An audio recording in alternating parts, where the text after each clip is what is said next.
సామాజిక సేవ కార్యక్రమాల నిర్వహణతో పాటు తమ ఆరోగ్య విషయంలో కూడా తగిన జాగ్రత్తలు తీసుకోవాలని సీనియర్ సిటిజన్స్ను మాజీ మంత్రి తలసాని శ్రీనివాస్ యాదవ్ కోరారు. ఇక సనత్ నగర్లో బీకేగూడలో సీనియర్ సిటిజన్స్కు వైద్య పరీక్షల పరికరాలు ఇక ల్యాబ్ ట్యాబ్లెట్స్లో కూడిన కిట్లను కూడా పంపిణీ చేశారు.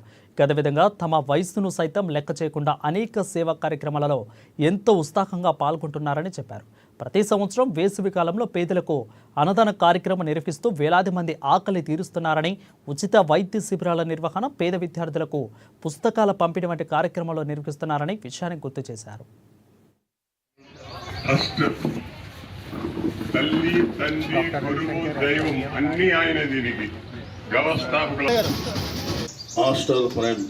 హాస్పిటల్స్ ఈరోజు సిఎస్ఆర్ ఫండ్ కింద ఆర్థిక సాయం అందించాలనేటువంటి గొప్ప సంకల్పాన్ని 10 లక్షల రూపాయల వరకు వయోధికుల సేవ కోసం చేసినటువంటి పెద్దలు డాక్టర్ రవిశంకర్ గారు, అదేవిధంగా సుష్మా గారు, రవికుమార్ గారు, బాలరెడ్డి గారికి, శేష్ కుమార్ గారికి, వారి కుటుంబ సభ్యులకు మనస్ఫూర్తిగా అభినందన తెలియజేస్తూ ఎంతో సంతోషదాయకమైనటువంటి సందర్భం.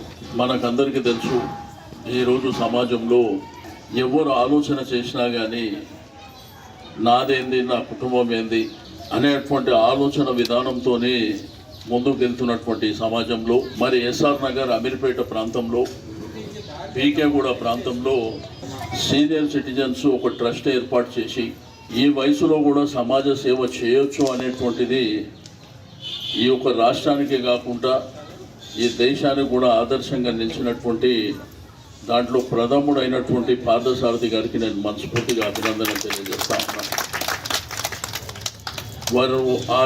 ఆ రోజు వారు పెట్టినటువంటి ఆ మొక్క దినదినాభివృద్ధి చెంది ఈరోజు పేదవాళ్లకు, చదువుకునేటువంటి విద్యార్థులకు, అదేవిధంగా వయసులో వయోధికులైనటువంటి పెద్దలకు ఎన్నో విధాలుగా సేవలు అందిస్తారు.